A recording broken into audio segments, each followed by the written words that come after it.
Hello, everyone. My name is JT the Talking Head. You are the audience, and you are listening to episode 8 of the Masters of Matinee podcast, a collaborative show between content creators who all share a great love for cinema and a passion for physical media. Our co host today is Teo the Terminurtle, and we're going to be going over some more pickups and recommendations from the Criterion Collection and Teo's really cool experience in a TikTok live with voice actor John Bailey. The Masters of Matinee would like to remind you to please silence all your cell phones and do enjoy the show. In a world where Teo steps out for milk one week and comes back the next with a full pack of cigarettes, after being alive with movies with Leo and John freaking Bailey, the voice actor, the voice of Starscream, the voice of Optimus Prime, the voice of Epic Trailer Guy. Mateo, how do you feel having an up-close and personal encounter with a legendary voice actor?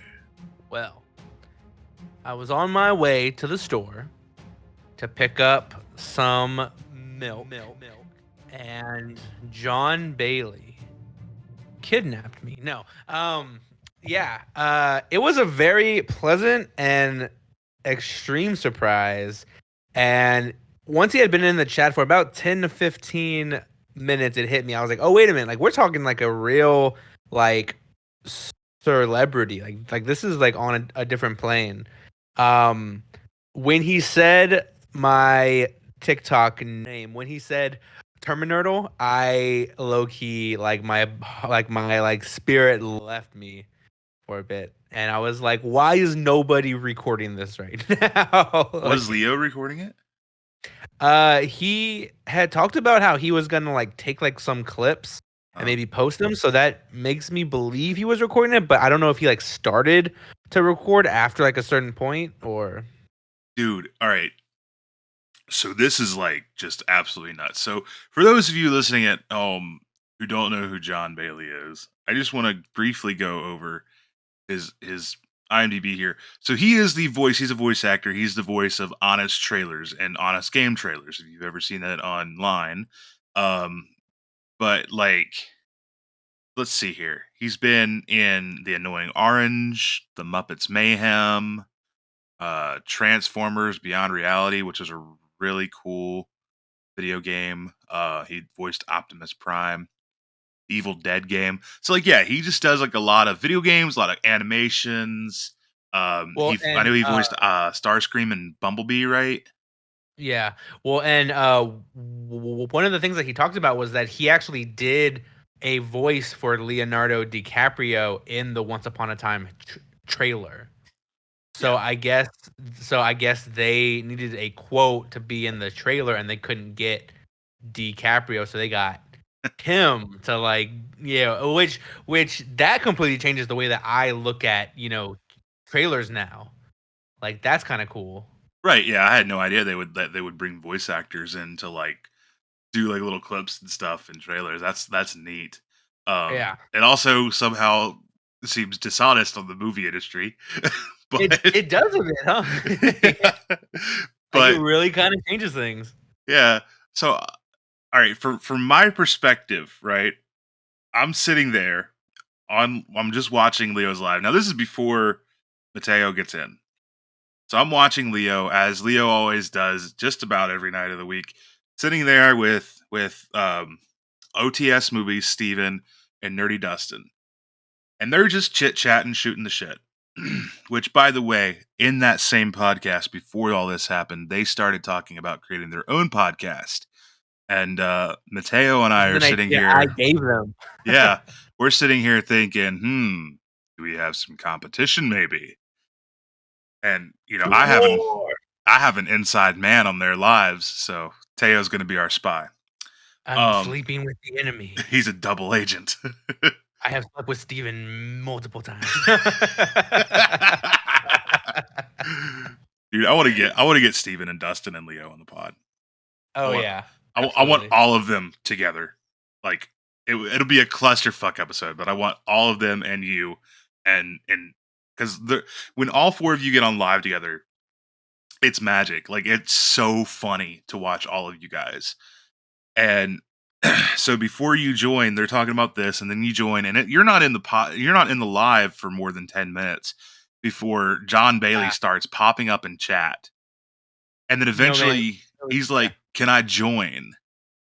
And Leo adds him in, and then like all of a sudden, and now my perspective is I'm sitting here playing my PlayStation, playing Riders Republic on PlayStation, and then all of a sudden I hear Optimus Prime saying dirty words and inappropriate things. So I'm like, what? And then so everybody in the chat starts like screaming like requests at him. You know, poor guy, he was like, I hate being a voice monkey, because he was there trying to get his girlfriend more followers. Which is why I guess he went and probably did a few lives like that, just joined random lives and tried to get his girlfriend followers and stuff like that. And so he goes into Leo's, and he stayed with Leo for like an hour or so. He was in there for a long. Well, and to be honest, like legitimately, like when he had jumped on, like I was just about to be like, "Hey guys, I'm a little bit tired. I might just want to, jump on." And then he jumped in, and it was like, "Well, I have to stay." Yeah. And then I was like, "Well, yeah." But then I had to say like the entire time he was on, because this is like a once in a lifetime. You know what I mean? Like, but so yeah, no. Leo's, and I told you this over text, but I want to tell it here because it was kind of a beautiful damn thing. So Leo has tried so hard to get his fan base to call him the Leotrons. He's a big fan of Transformers, huh? Yeah. Oh yeah. So he wants his fan base to be called the Leotrons. And I think that's adorable. And John Bailey, before he left, put Optimus Prime's voice on and said, Leotrons, roll out. And the look on Leo's face, man, I got a little choked up for the guy. Yeah. It was that you could tell that just meant the world.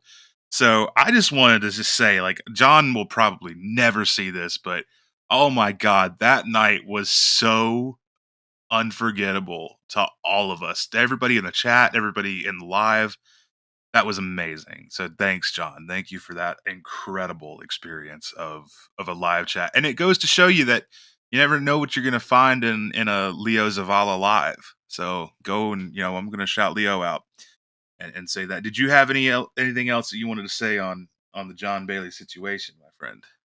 To a much smaller degree, I had I had an experience much like what Leo did, and I had requested that he do a like Arnold Schwarzenegger, and he said Terminurtle in that voice. And of course, because my name is Terminurtle, the Terminator means a certain amount to me. So to hear that and it be him, which I grew up watching like on his trailers. Yeah. By the way, I just wanted to let you know, the audience cannot see this, but I just downloaded Letterboxd. Heyo's got Letterboxd. What is that username, sir? Terminurtle. At Terminurtle on Letterboxd. That will be linked below in the description of the YouTube video. Sir, do you have a link tree? I do. I just got one. Okay, so you guys can find that link tree in his bio, which will take you to his Letterboxd, his YouTube account, and Masters of Matinee. Yep. Yes, it will. And I just gave the movie Interstellar 2.5 stars. I'm drunk with power. That's the one. Is that the one with no, that's not the one with Sandra Bullock. No, but I hate that one too. It's the that's one Gravity. with that's Gravity. Matthew. It's the one with Matthew McConaughey and time travel. Matthew McConaughey giving Interstellar 2.5 stars. All right. You didn't give it 5. You didn't give it 5. Be a lot cooler if you did. I see John Bailey once, and I'm just trying to be him. Man, I'm ruined. All right, so that's great news. Teo's got a Teo's got a letterbox, but Teo also has a shout out for us. Zed and I came up with this idea last week. We're gonna do shout outs every single episode So I'm going to let Teo go first with his shout out, and then I've got one myself. So Teo, let's hear it. Who you got for us? Who's making great content in our community that you want to put on display today? You know who's making great content, JT? Who? Draco Mays is Oh my making God. phenomenal content. And when I Yes. joined, he was only on for like 6 months. And I feel like just in like the 2.5 months that I've been in this, his collection has grown like exponentially, but also his channel has grown. And he was like one of the very first people in the film talk community that I actually spoke to, and he began commenting on my stuff like pretty quickly. And yeah, he's always been a really chill dude. Yeah, man. Draco is an awesome content creator, man. He was also one of the first um that I followed on TikTok, and he made that video that he actually asked what made you want to become a film talker and stuff. And I love that question and everything because I mean I like talking about myself as much as the next feller. He's just so community based. He's always doing giveaways and stuff. Got mad respect for Draco. I definitely want to have Draco on the pod at some point. Um, Oh you yeah. can follow Draco at Draco Mays on TikTok, and I believe he's at Draco Mays on Letterboxd too. He's got a Letterboxd as well, so because he follows me on there. So, Oh, um, that's right. You can add people. I forgot about that. yeah, you need to follow me, Mateo. What are you doing? What is yours? At JT? JT Talking Head. No the. There's no the in JT the Talking Head on Letterboxd because I ran out of characters. I hit that character limit hard. While Mateo's doing that, I am going to go ahead and send my shout out today. Mine is to Monique at Monique's Movie Madness. Monique is doing amazing content over on her channel. She does this really great series for testing her collection where people kind of like DVD Dallas does. I'll make this a two-parter. Both of those guys are great. Monique, DVD Dallas, they both do the kind of the same thing where people will comment a movie and then they check their collection to see if they have it. If they do, they show it off. So yeah, Monique is making great content, and she's getting the shout out, even though I feel like she's already hit the lottery enough because she just won 3 giveaways in a row. she won. I know. She Pretty won. crazy. She won Teo's giveaway. She won Draco's giveaway. And she won one more. I can't remember who else she said. But my gosh, man, Monique is killing it right now. So let's go give Monique and Draco a little bit of love and go follow them. So with shout outs out of the way, Teo, I understand that there is a new mistress in your heart, in the heart of your collection. Steelbooks are no longer I know. the number one girl around your shelves. That's the word that's getting around town. You've been messing with a little lady named Criterion. Hmm? I know. It was even at the point where there was a particular movie that I had the option of getting it in Steelbook or getting the Criterion, and I picked the Criterion. Mhm. Scandalous. Yeah, What was that movie? that was Parasite. Have you seen Parasite yet at all? I haven't, but I did watch a I basically watched like an entire video breakdown that contained all of spoilers and whatnot. But Make it a I priority. watched Parasite is an incredible yeah. film. But I watched that about like 2 years ago, so I don't even like remember like everything. Um, but yes, I do want to watch that. Yeah, so I found out about this Criterion whole they are 50% off at Barnes and Noble for the entire month of July, or at least until July 28th. So technically not the entire month. And I went down to a Barnes and Noble when I went to go grab some milk, and I Yeah, bought yeah. yeah. Just like my dad. Just like my dad stepped out for milk and cigarettes and never came back. Ugh. And I bought 11 Criterion movies in the span of 2 days. One thing that was cool is so we do have a Barnes and Noble member card, and I bought a couple of them on one day, and that gave me points that converted into cash back. and I spent so much on that day. I had $20 cash back. That's free Criterion, man. Exactly. So when I went back the next day, I got an entire Criterion that I didn't have to even pay for. What was I know like you said you had one Criterion in your collection before this big sale. What was that one? Boyhood. And I love Boyhood. I very much pride myself on not being like a pretentious like, oh, you have to watch this movie because it's in black and white and that makes it so good. And like I pride myself on not being a very pretentious person when it comes to movies. With one exception, and that is Boyhood. If you do not like Boyhood, you are incorrect. I've never heard of Boyhood. Oh no. So well, let me tell you how amazing this is. So they recorded Boyhood over the course of 12 years, and they would come back for about 1 month. In I think it was June. The director and the cast would meet up each June and just record a piece here, a piece here, and a piece here. And over the course of 12 years, they made this film called Boyhood. And there's not like necessarily like a plot to it. It is literally like you're watching this kid grow up. That sounds incredible. It's really good. And that sounds I really think good. like and I think that most people's biggest critique with it is like, well, there's no plot. Like it's just but like that's the point of it, right? Like right. So this was the Criterion that I purchased, and the cover has a bunch of pictures of the cast sort of throughout the like time as they grew up. So he begins as like a 10-year-old, or no, I think when the film starts, he's about 7, and the movie ends with him graduating. So yeah, so it like goes all the way up until he's like until the end of his teenage time.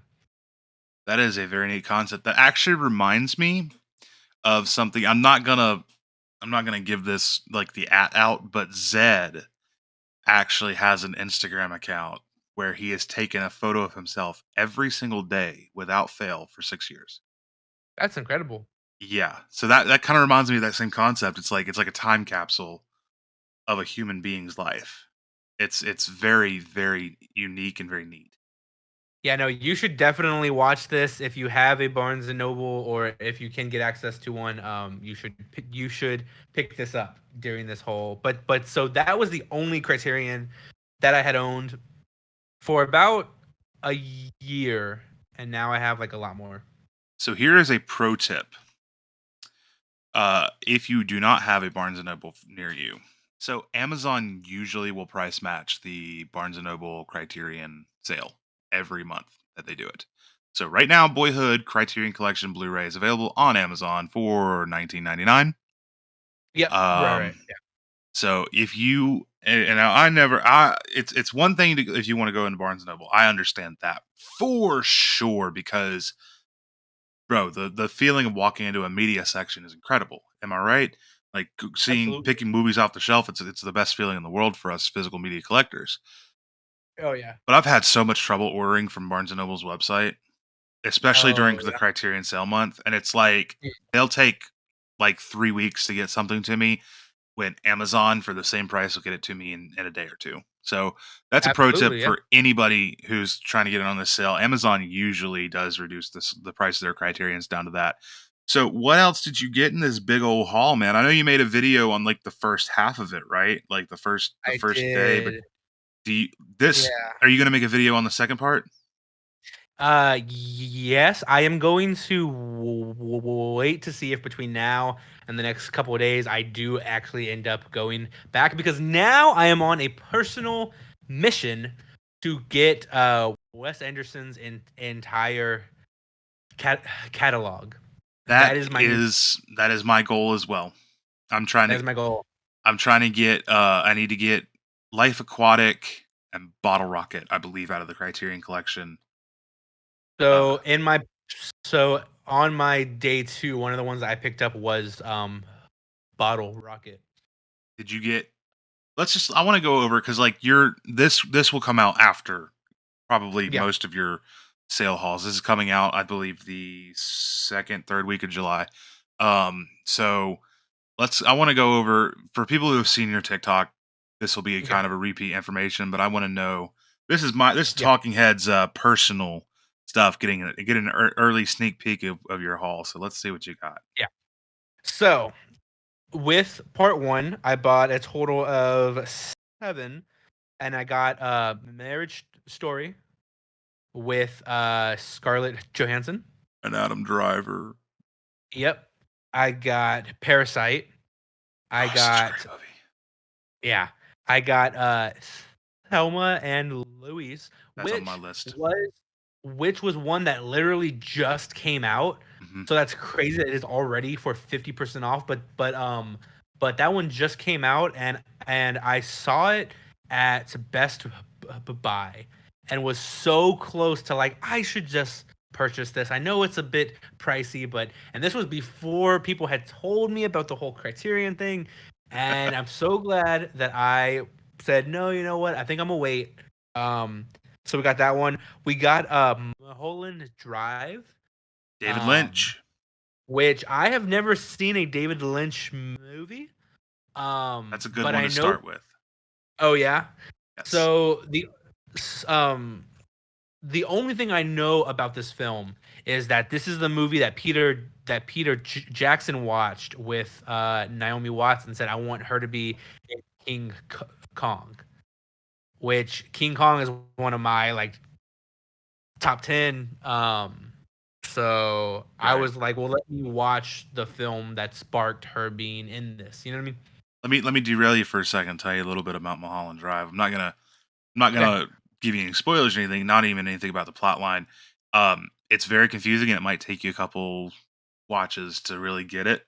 Yeah. That movie was originally supposed to be a TV show, and Oh. I believe they had pitched it to ABC, and ABC was like, "Nah." And then so Lynch made it into a movie, and then the TV show that he was developing became Twin Peaks.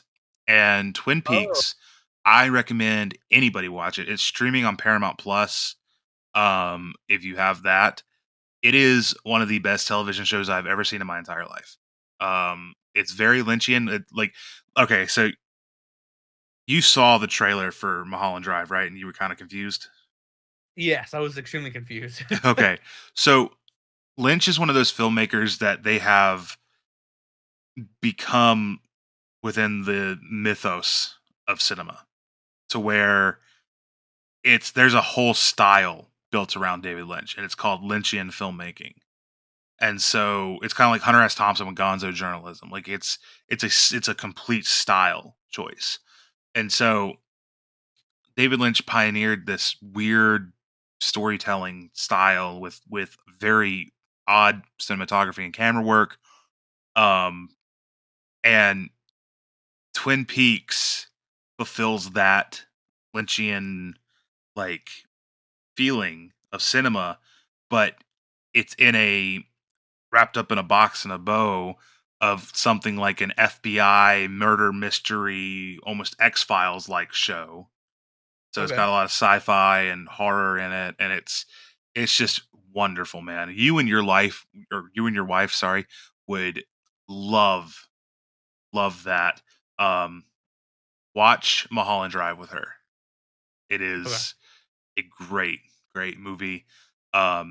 And if you dig Mulholland Drive, go watch Blue Velvet. Blue Oh, Velvet is okay. incredible. So I did see that one too. I didn't know what it was, so I didn't pick it up. So Criterion has 5 of Lynch's films and his documentary in the collection. So they have Mulholland Drive, Blue Velvet, Eraserhead, which I don't really recommend. Eraserhead, I'm in the minority on that, but Eraserhead is one of those movies like where you were like earlier, you were saying like I'm not, a snob, and I'm like, oh, this movie's in black and white, so you have to watch it and stuff like that. Eraserhead's Yeah. like one of those types of movies where it's like It's a movie that a lot of snobby people recommend.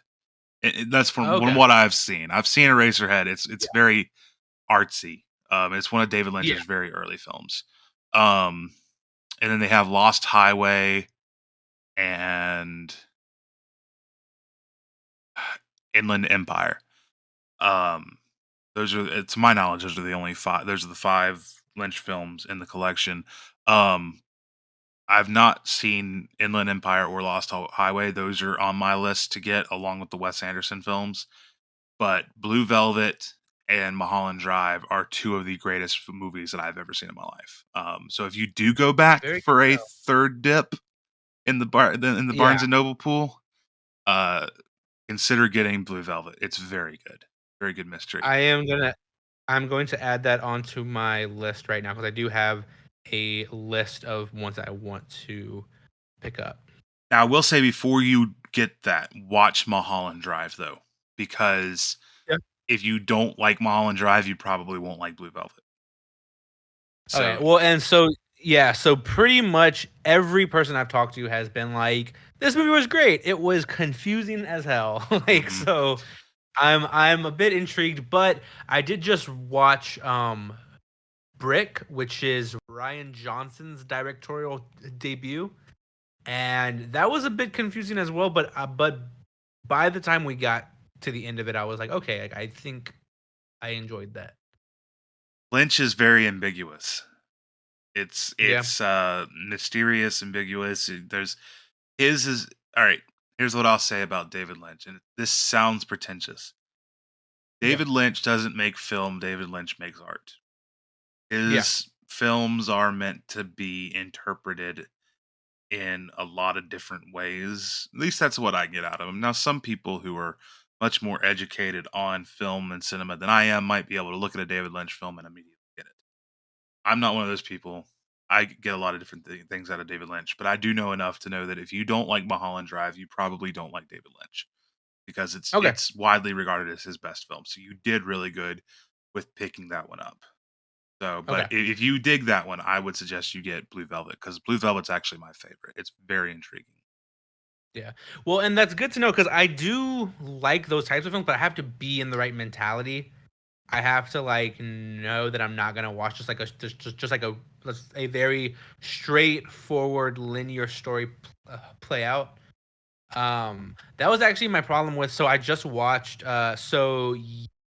Yesterday for the 4th of July, me and my wife were like, "Hey, we're at home the entire day. Let's just watch, movies." So we watched 500 Days of Summer, which is a movie that I've heard a lot of people talk about. I've heard a lot of people be like, "Oh, this movie's, cool and it's great." I never really knew what it was, and that is a very non-linear story.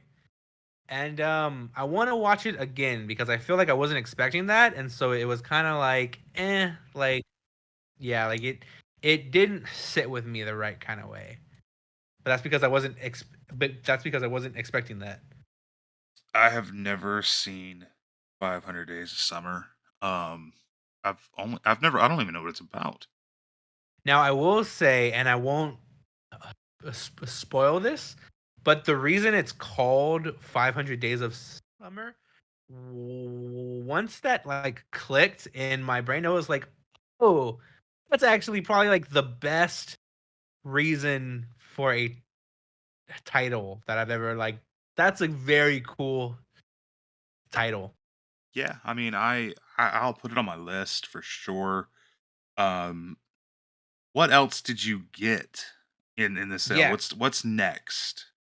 All right, so I picked up a couple of black and white movies because although You artsy, pretentious I fuck you. know, I know. Hey, by the way, this Yeah. is in case to the people who did not realize it in the last two episodes. Masters of Matinee, I just decided is a fucking TVMA R-rated podcast. Now we're explicit. Let's go. So Teos, drop your first F-bomb. Go ahead. Freaking frickety frackin' freaky fucking who. I got to the point where I was recording with Drew, and he says the F word quite often, and I got tired of editing it out. So I was like, "Fuck it, screw it, let's go." All right, sorry to derail you. Yeah. Okay, so I picked up Seven Samurai. Oh, you Because- absolute pretentious fuck. I know. I watched it in a college course, and I was like, I don't want to be one of those people, but this was pretty good. It's one of the. I think Seven Samurai is one of the best films ever made.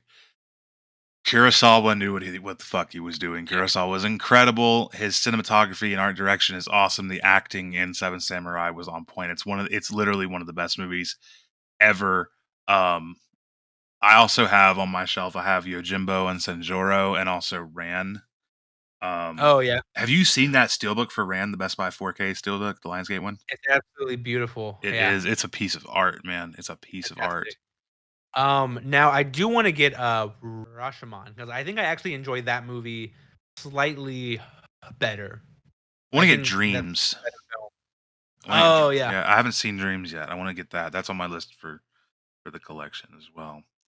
And then I did pick up Silence of the Lambs because have you seen the Criterion? Yes, I own it. It's beautiful. It is. It's absolutely beautiful. It's phenomenal. Yeah. And that is a movie that I also have not watched. I did watch the Hannibal TV show, which was really great. Silence of the Lambs is one of the best murder mysteries ever. Best serial killer pictures. That's so much so, and the Criterion like artwork and the booklet and everything that you get with it is so quality that I chose to buy the Criterion Blu-ray over the Kino Lorber 4K because when I was in the market to buy that movie, Kino had just released their 4K version of it, but I chose to get the Criterion Blu-ray over that because I wanted Criterion's bonus feature supplements because they had a lot more than Kino did. But I also wanted that awesome packaging, that digibook type packaging that Criterion does. It's phenomenal. Yeah, Criterion's so high quality. So good. There's only one like type of disc packaging out there, in my opinion, that can beat what Criterion does, and it's the box sets that like Arrow and Second Sight and Vinegar Syndrome do. Those really high quality box sets that you could probably kill a man with. Those are leagues better than Criterion. But if you're talking standard Blu-ray, there's a reason Criterion's are usually $40, and it's because one of those reasons is the packaging is so high quality and awesome. So yeah, you picked up Silence of the Lambs. Have you watched it yet? I haven't. No, so I picked that up literally like the day before yesterday. So I haven't had time yet, but I do want to. I just want to freaking jump into these, man. Yeah, man. You need to. I would say so far. I'd say start with Silence of the Lambs. It is the most accessible one out of all the ones that you picked up so far. It's the least artsy fartsy. It's the more mainstream, easy to watch. Even though it's not easy to watch because it's a serial killer movie, but it's a great film. Man. That's like a regular Tuesday afternoon over here, man. You know what I mean? And then I think the last one in this batch was I picked up Arsenic and Old Lace. That's one of the newer releases that they brought out too. That just came out a couple months ago. Oh, it did? Yeah. Which I love this movie. So I watched it in college. It is a comedy.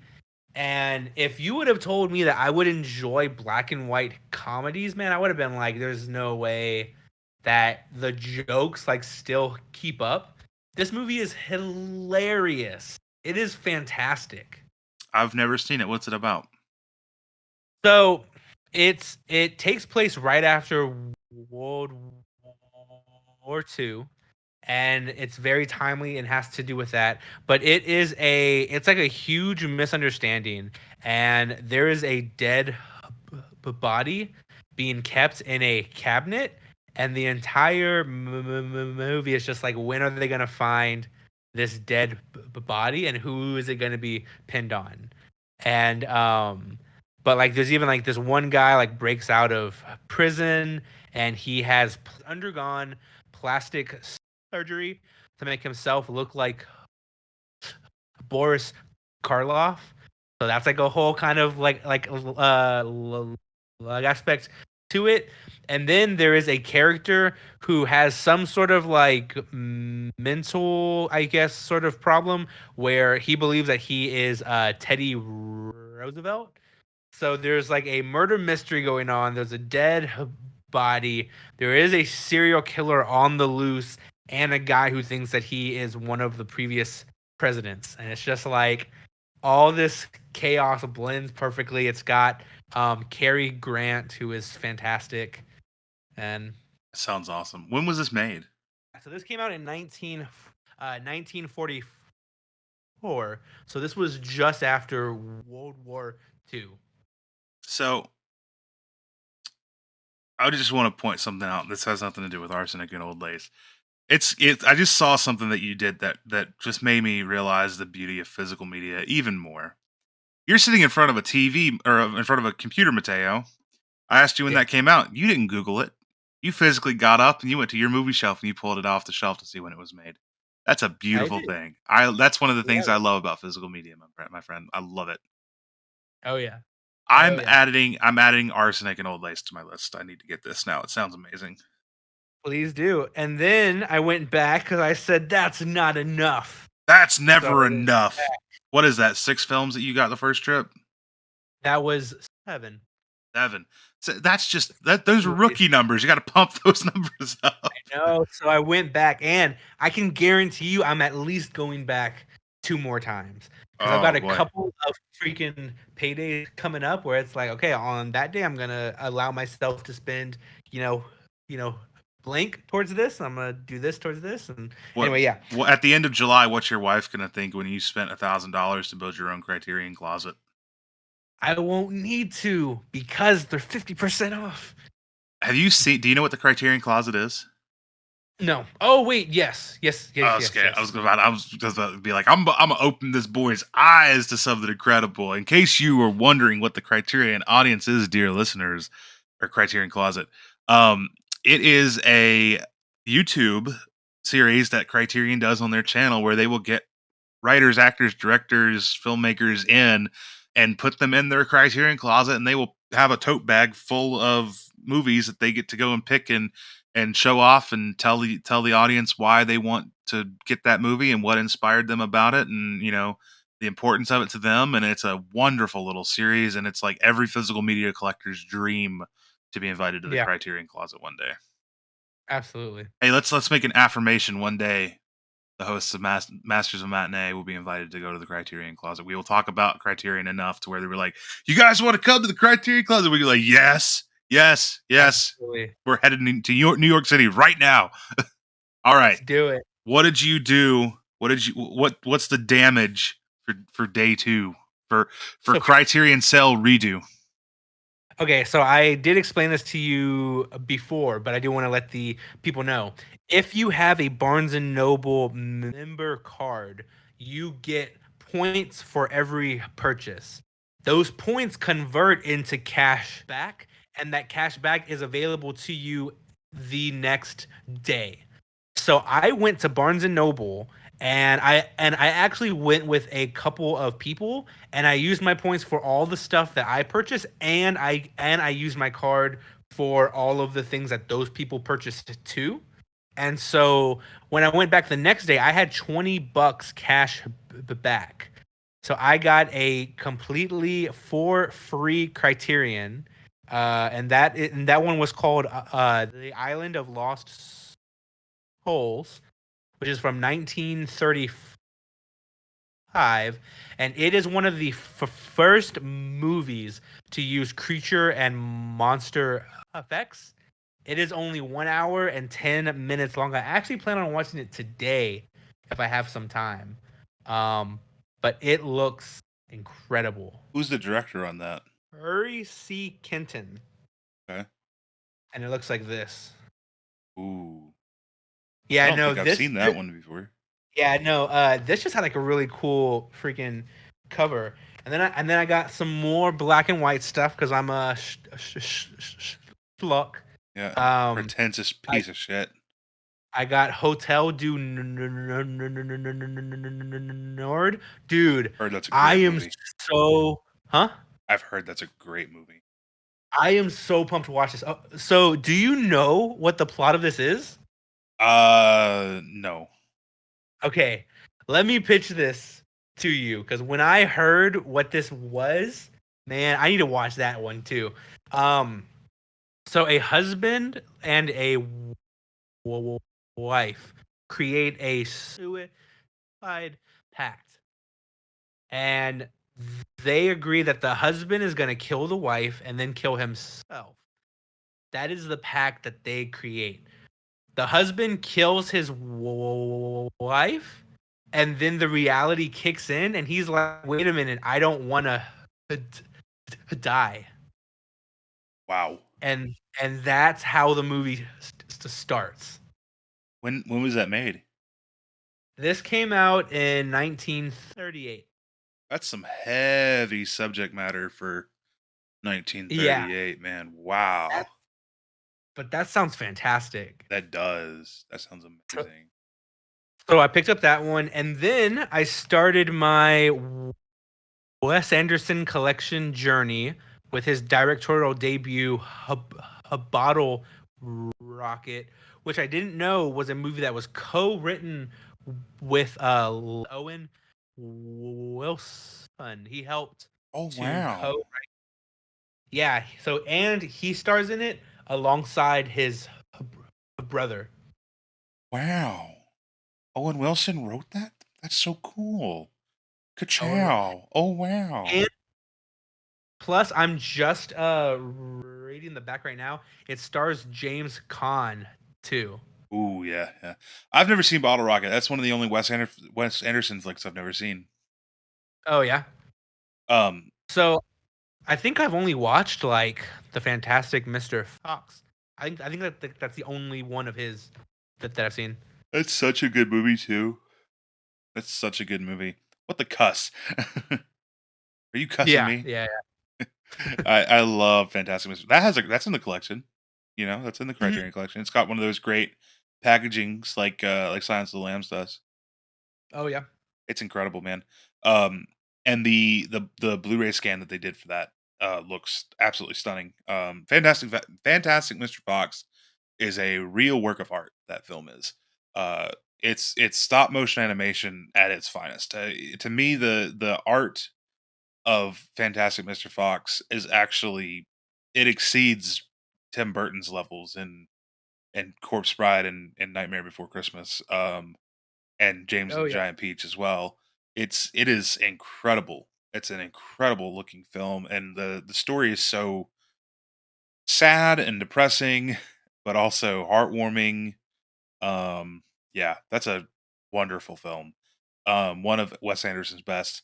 I need to get Isle of Dogs as well. That's another one of the stop motions that he did. I wish that was in the Criterion Collection. Oh, Teo's going to his shelf. He's got it. He's got it. He owns Isle of Dogs. Everybody, he owns Isle of Dogs. Oh, he's got to move. He's got to move the cardboard standee.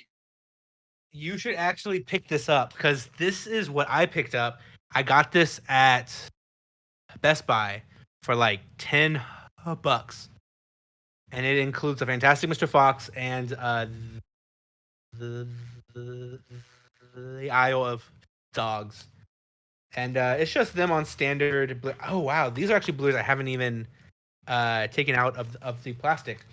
But the reason I am on a Wes Anderson binge is so I actually do a weekly movie club. We are called the Tarantine Bros. It's me and two other dudes, and you are hearing it as an exclusive here.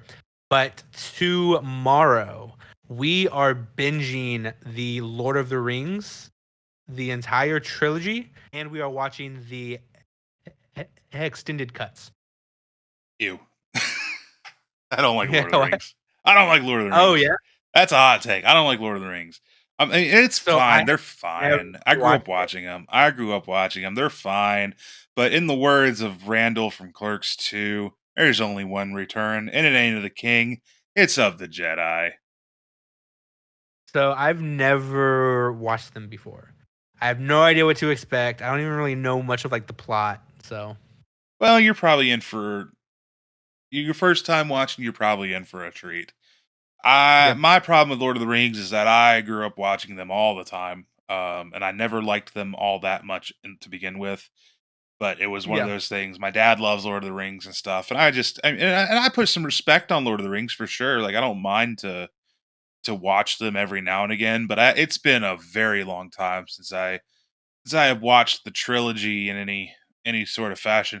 And I freaking hated the Hobbit movies; those were awful. That's what I've been told. I've been told that the sequel trilogy didn't quite live up to the originals. It's a prequel trilogy. The Hobbits are they take Oh, it's a place. prequel. Yeah, they take place before. So I'm not going to give away a lot of the plot here, but because you haven't seen it yet. But the Lord of the Rings trilogy is Frodo Baggins' story, and the Hobbit trilogy I think is his uncle Bilbo. Um, Okay. so and it's all about the One Ring and stuff. And yeah, it's I don't know. It's three movies for 9 hours of freaking walking, just walking. They walk and walk and walk some more. And guess what happens in the third movie? Like in the last hour of the third movie, guess what's happening? They get to fly back, right? Nope, they're still walking. Oh. Yeah, it's just a bunch of walking. I don't know, man. Don't let me jade you like jade your put any preconception into your head about it. Like I hope you enjoy it. I really do, because but I do not enjoy the trilogy. Was that all the criterions you got so far? Yes. But I already have a growing list of ones that I want to go and pick up. What's on your list? And after that, I'm going to go over my list and give you some of my recommendations as somebody Okay. who has collected for the collection for a few years now. And then we're gonna say goodnight. So Let's do it. what's Okay, what's so I what's what's haven't. coming up for you? So the remaining Wes Anderson films. So that would be like Rushmore, Life Aquatic, Moonrise Kingdom, Grand Budapest Hotel, and then there's one more. Royal Uh, Tenenbaums. yes, yeah. So there are those. I did add Blue Velvet to my list. Don't forget to Oh yeah, get French Dispatch from Wes yes. Anderson. It's not in Um, Criterion, but it is still one of his films. that is currently at Best Buy for $7.99. So I'm actually gonna go pick that up today. Sounds like I'm Once, taking a trip to Best Buy soon. yep. And then I do want to get the Wally Criterion. It's an incredible 4K disc. Get it in Yeah. 4K. Make sure it's 4K, not the Blu-ray. The Okay. HDR on the 4K, Mhm. it with Wally, especially in the scenes when they're in space and stuff, it's absolutely mind blowing. It's so Sweet. beautiful. Well, and Wally is a movie that I have seen in chunks. So I haven't watched like it in its entirety. I've watched it in like I saw like 20 minutes of it here and I saw like 20 minutes of it there, and so it's just kind of been like. So I'm pumped to actually like sit down and like watch it all. Gotcha. Yeah, And Wally's a fun movie, man. Anyway, but it's that Criterion disc in 4K is yeah, immaculate and then I want to grab Rashomon, which I think I mentioned. from Kurosawa. Yes, And then I want to get a bit of a controversial movie, but I actually just watched it today, and it was good. Have you ever heard of Yi Tu Mama Tambien? no, So it is Diego Luna's very first movie. It's a very raunchy, risque um type of picture, but I just watched it today, and it wasn't as bad as I was expected to be. People kind of talked about it like as if it was something that you would find on a particular website. We're R-rated. Uh, You could say Pornhub. yeah. But that's not quite what it was. That's what I was expecting it to be. Um, but it was actually like really good. It had like a really like nice story. So and if you haven't seen the Criterion of that, it is beautiful. All right, I'll is that everything on your list? Is that yes, that the final answer? that is it. I All put right. the name in the chat so you can know how to spell it because yeah, It's spelled Ytumamattabien. which is in Spanish. Okay. Yeah, I wouldn't even know how to pronounce that. There are some amazing films in the Criterion Collection, as I'm sure you have already realized from taking your first two trips down the aisles of the Barnes and Noble. Absolutely. Um, I wanted to give you a couple recommendations as well. And I will send you a video that I did last November, I believe, where it was like I did a video on TikTok of the top 5 easiest like to get into movies. Like they're Criterion can be very like they're full of a lot of foreign films, a lot of art house movies, a lot of independent films. So a lot Yeah. of them are not super accessible, but I made a list of movies that were like super accessible, and I'll send you that. And I'm for most of my recommendations, I'm going to try to veer away from that and go a little deeper cut. But two of them that I wanted to throw off of that were Ghost World, which is a really early. Mm. It's got Thora Birch, who played the little sister in Hocus Pocus in it, and she's not a kid; she's a grown up in this. And it's got Scarlett Johansson.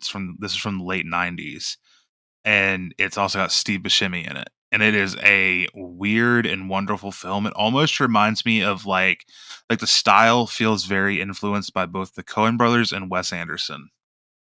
Okay. Um, let's see, and then there's also The Princess Bride. The Princess Bride is probably I don't know if you've ever seen it or not, but it is probably the most accessible film. Like it's literally the biggest family film other than Wally, maybe, in the Criterion Collection. I'd say Wally probably dethroned it, but it's very accessible, and the Criterion scan of it is absolutely beautiful. It just came out in 4K, or it is coming out in 4K very soon. I think it maybe comes out this month in 4K, maybe next month. So maybe if it's not out in 4K yet, maybe wait So I think it for. actually comes out in September. Okay, wait for now. You know that Barnes and Noble also runs at one of these sales through the month of November, right? Yes. So wait till November to get that one on 4K because that's going to look incredible. All right, so the ones that I would recommend that are a little bit deeper cuts, and any Criterion snob browsing r/Criterion on Reddit is going to be like, actually, that's not a deep cut at all. That's like everybody knows about that movie. Let's go with The Seventh Seal. Now, Teo, knowing your like kind of religious background, I think this movie will appeal to you. Okay. It's from Ingmar Bergman. The film is in Swedish. It's another one of those black and white movies. It came out in the 60s. It's about a knight who returns from the Holy Crusades, and he's wrestling with like what he has done in those crusades, and he's wrestling with his relationship with God and his relationship with life, and he ends up meeting the personification of death, and Oh. death is trying to take his soul, and he challenges death to a game of chess for his soul. Um, Even though I don't include this movie like in my top 5 movies, I think I put it in my top 10. Objectively speaking, from a writer's standpoint, as well as the cinematography, as beautiful as it is, and the direction that Bergman did, I think it is one of the best films ever made. It might be the best film ever made. Like it's That's incredible. to me, it's up there with Citizen Kane. That is my second recommendation. Moving on is Citizen Kane. Criterion did an amazing 4K version of Citizen Kane that came out last year. I think maybe last October or something like that. I can't exactly remember when it came out, but that movie looks absolutely incredible in 4K. Orson Welles, Citizen Kane. Next, Martin Scorsese's Raging Bull, starring Robert De Niro and Joe Pesci, boxing movie. It's also in black and white, and the HDR on the Criterion disc makes this black and white movie look absolutely incredible. Those actually came out the same month, Raging Bull and Citizen Kane. Plus, the story is amazing. It's one of Scorsese's early films. Let's see. Down by Law. Down by Law is absolutely wonderful. It's a prison break movie. I believe Zed and I talked about Down by Law last episode, so I'm not gonna hark on it too much. But then again, I might not have, because Zed and I talk a lot off pod, so I can't remember if that got mentioned. It's from Jim Jarmusch, which you went to film school. Did you guys study Jarmusch? I don't think so, actually, no. Jarmusch is very like, I akin his filmmaking style to the blues, to blues music. It's very it flows like a blues song does. But Down by Law is starring Tom Waits, and Tom Waits is incredible in that movie. It's about three men who break out from prison. It's a freaking awesome movie. That's one of my favorite movies of all time as well. And Jim Jarmusch has multiple films in the Criterion Collection that are incredible. Let's see, maybe one, maybe two more. I'm looking over on my shelf right now. Oh, this is a good one. True Stories. This is another one that kind of has that Wes Anderson film. It's have you ever heard of the band The Talking Heads? No relation to JT The Talking Head, but there's a band called The Talking Heads. You've definitely heard the trend of their song, the Psycho Killer, qu'est-ce que c'est? Fa fa fa fa fa fa fa fa fa. So the lead singer of Talking Heads, David Byrne, wrote and directed this movie called True Stories, starring John Goodman. And this was back in the late 80s. And it's kind of like an anthology type series in this like small town, and all of the stories in the anthology are like stories that would appear in a newspaper. And it's a wonderful film. It's one of my favorites in the collection. Let's see. This is really hard to narrow it down. To give you, because every film that I have in my Criterion Collection, I would recommend. And they all come recommended highly. All right, you might not dig this, because Okay. Are you okay with me kind of going into religion a little bit here? Yeah, sure. All right, so Mateo is a Catholic, right? Yep. All right. I think I know what you're going to talk about. Yeah. What am I going to talk about? Are you bringing up Last Temptation? Yes. Yeah. Okay. Have you seen it? Yes. Okay. What do you think of Last Temptation of Christ? I think I should start by saying that I can completely comprehend the fact that if it is a popular, I'm trying to think of like the right way to say it.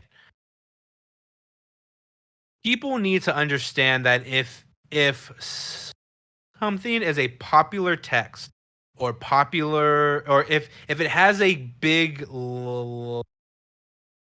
like influence on the planet, it should and can and is completely open to scrutiny. And so what I'm specifically talking about is the like Bible. There are a lot of people I know that are like, oh, like they should never like make movies that like question like this or that.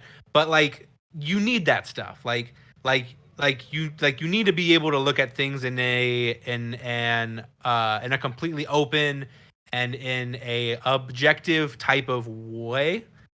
Now, with that being said, I think you can scrutinize religion as much as you please. But if you do it in a mean-spirited type of way, you can't be all that upset when people get pissed off. Because this is a belief that a lot of people have, right? I think that the last temptation of Christ toes that line. I think it's right on the cusp of like, this is good scrutiny, and some of this stuff feels like it was done just to be like, like, so. I don't get that out of it. No. I don't get the scrutiny out of it. The scrutiny part. Um, the Bible says itself that when they came, who was it? The Metatron, right? The voice of God spoke to Jesus and told him what his position was, to that he was to die for the sins of humanity. The Bible even says that Jesus begged for it to not Yeah. for it not to happen. He did not want this. He was confused and upset by it, and he didn't understand why it had to be him. Why him? You know. Um, Mm. I think that Scorsese takes that idea of Jesus wrestling and coming to terms with what is inevitable for him, for his path. Um, and it's the stuff that the Bible even harks on that he was tempted by, from Lucifer and everything, in the desert and everything, when he went out in solitude with no food or anything like that. He Yeah. was tempted by the snake, tempted by Lucifer. He was all these temptations that he overcame. Um, and Last Temptation is a dramatized. I don't think it's scrutiny. I think it's just us as human beings kind of being like, I wonder what the last thoughts of Jesus Christ were when he was being nailed on the cross. And I No, think right. that Yeah. Scorsese delivers that well. Is that, because this is a big spoiler alert, but this movie is from the '70s. So if you haven't seen it Yeah. Oh, yet, yeah. Yeah. if you can skip past this if you don't like it, but if you don't want to hear about it and you want to see the movie yourself, which I recommend everybody do. Last Temptation is a great film.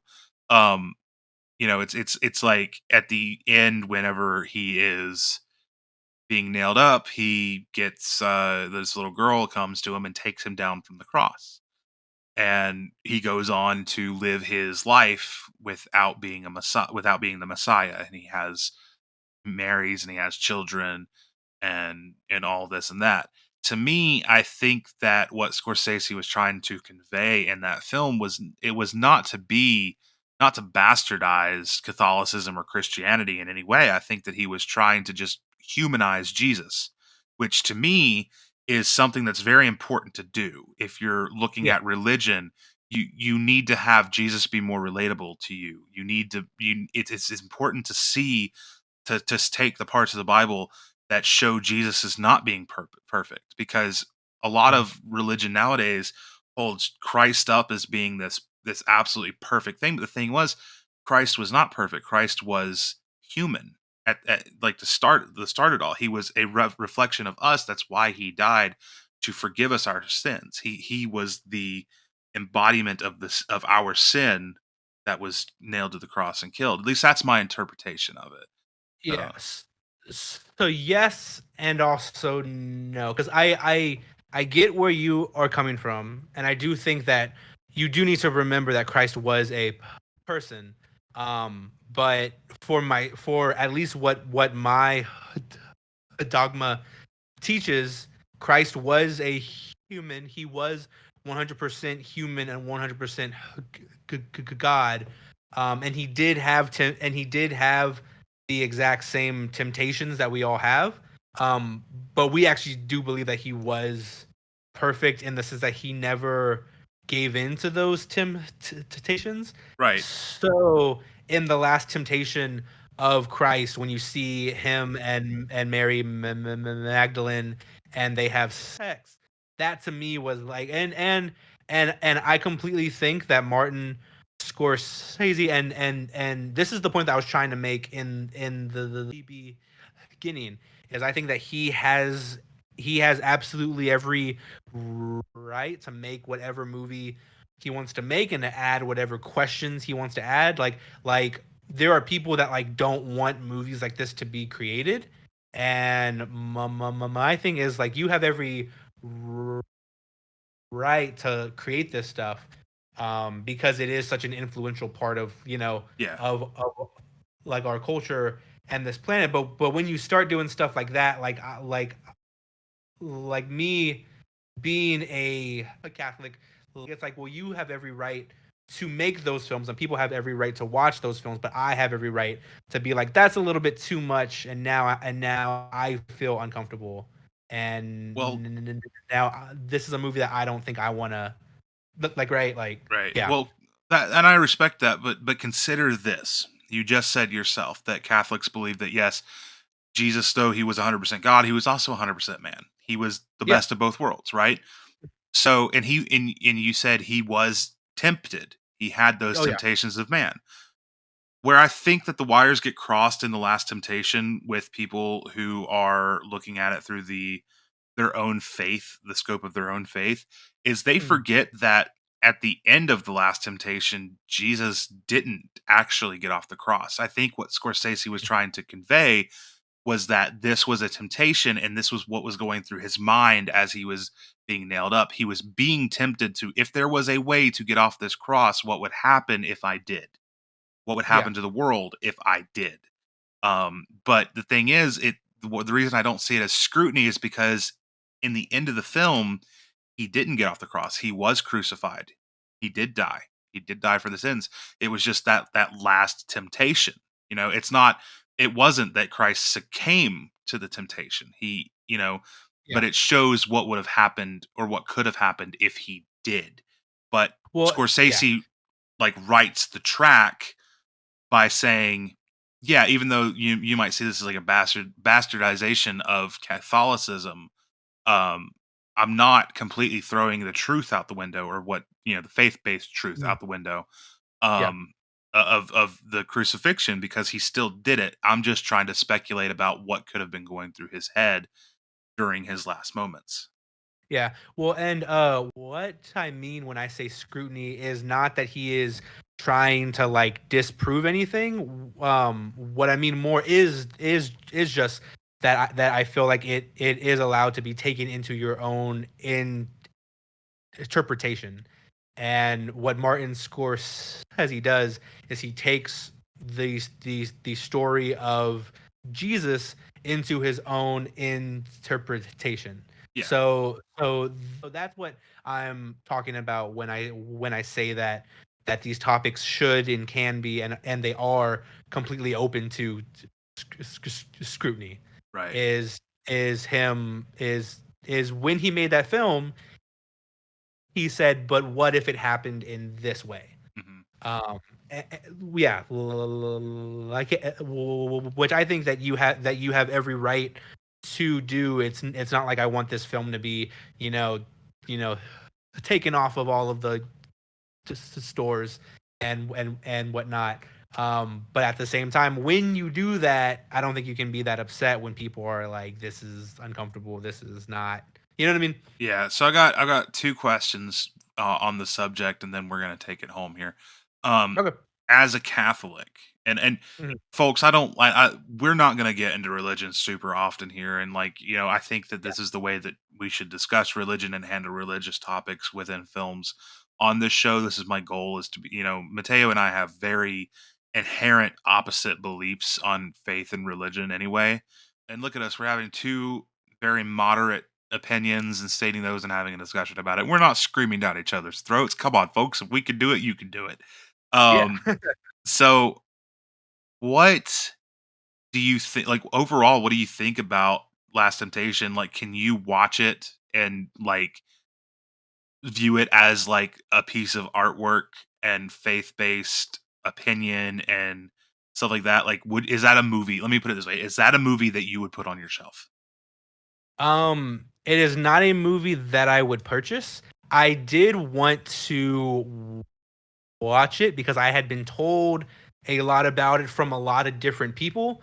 There are people that go to my church that have talked about it. There were people in my school that were in my classes when we were talking about movies that were speaking about it, and I was hearing a lot of opinions, and they were all very strong, on completely opposite ends of the spectrum. So what I wanted to do was I wanted to watch it. I wanted to form my own take on it, and I didn't want to praise or condemn a movie that I did not watch.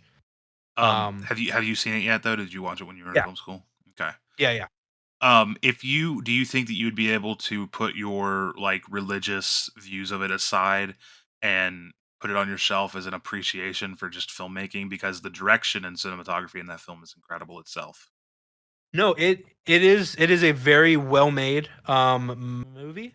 Um, at the same time, yeah, and these are just my personal beliefs, but there are actually a couple of movies that I went to watch, and movies that I was like, that was good, that was very well made, but they had things in them that like I absolutely love movies, but my identity is in my faith. It is in my belief, and I'm not going to get too, you know, preachy, but I believe that before anything, I am a child of God, and I want to serve my God, um, in a way that that I have come to believe is the best way that I can. And yeah, I just it's not a film I would be comfortable owning. I think that in our country specifically, money speaks, and it's not a film that I would want to put my dollar towards. And there are a couple of those where it's like that movie was good. I can recognize it was good. Cast was good.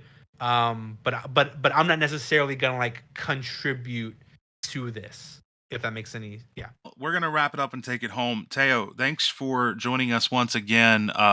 There will come a day where I'm gonna stop thanking you just because it's an everyday occurrence. So, but right now we're still in that phase of like where I'm like, oh my gosh, I can't believe I have the Terminurtle, the legendary Terminurtle, on this show. I'm so like once again, man, I'm so glad. I have such a great time every time that we get together and record one of these episodes.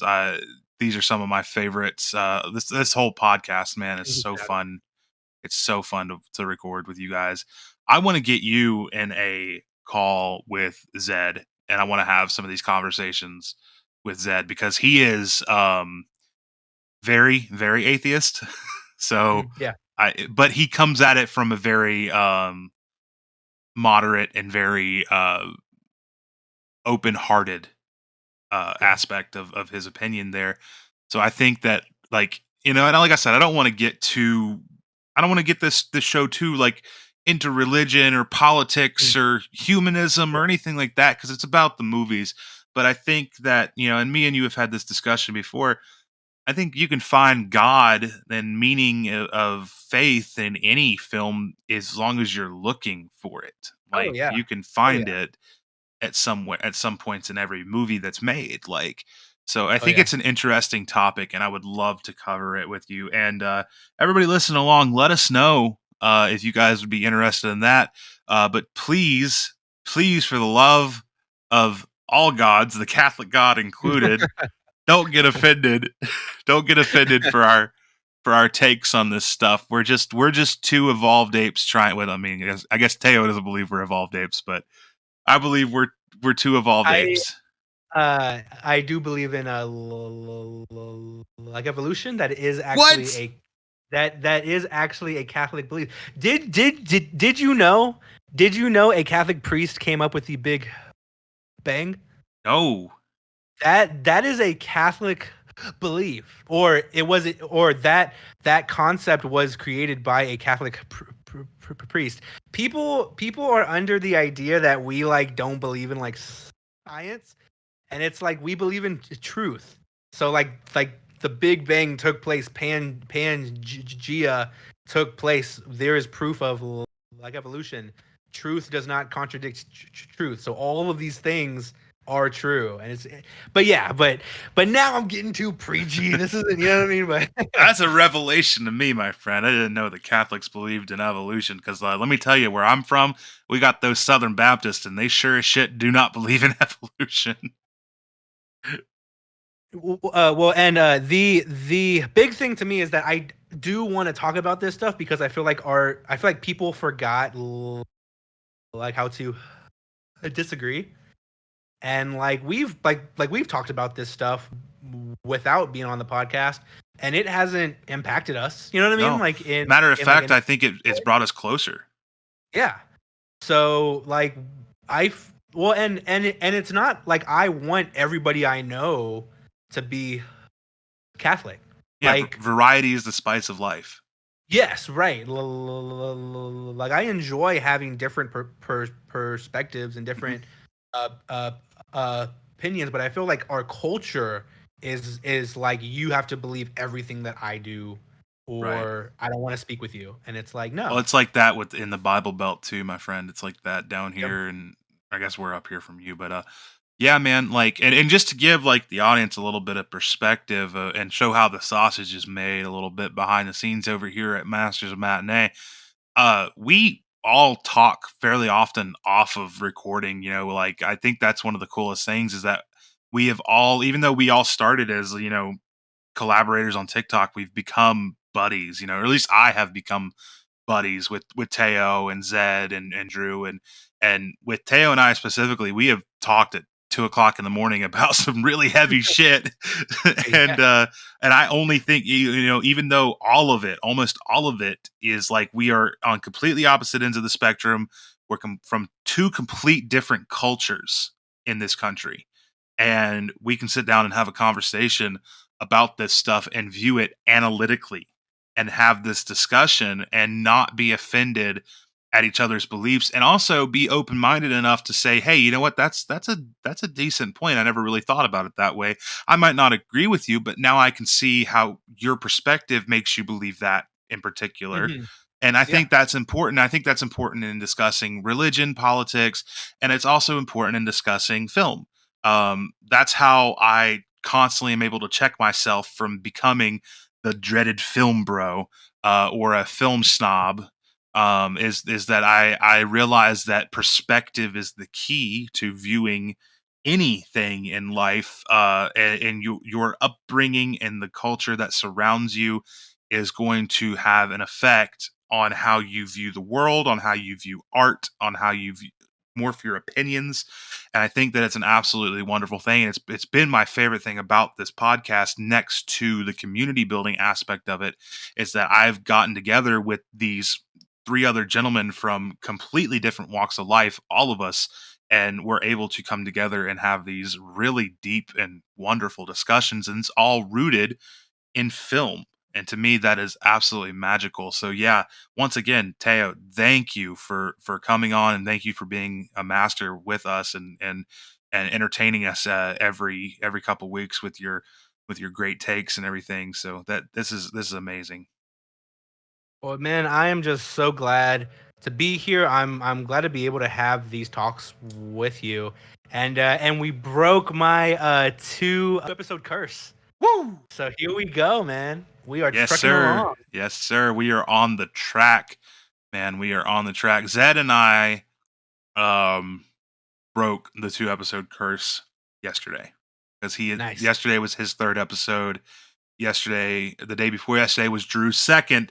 So we got to get Drew past the 2nd hurdle. So, but yeah, this I believe is episode 6. There should be episode 6 anyway. So yeah, y'all, thank you guys so much for watching. And until next week, same bat time, same bat channel, every Blues Day Tuesday. Say goodnight, Teo.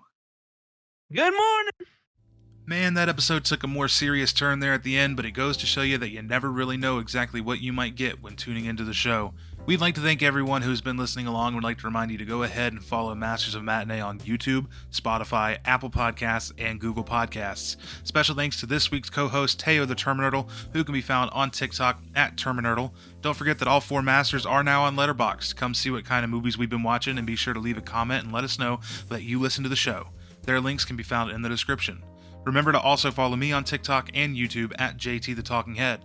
Thank you all so very much for listening to this awesome collaborative effort between four guys who just want to talk about the things they love, movies, and physical media. Be sure to join us next week and every single Blues Day Tuesday. Hope you enjoyed the show. We'll see ya.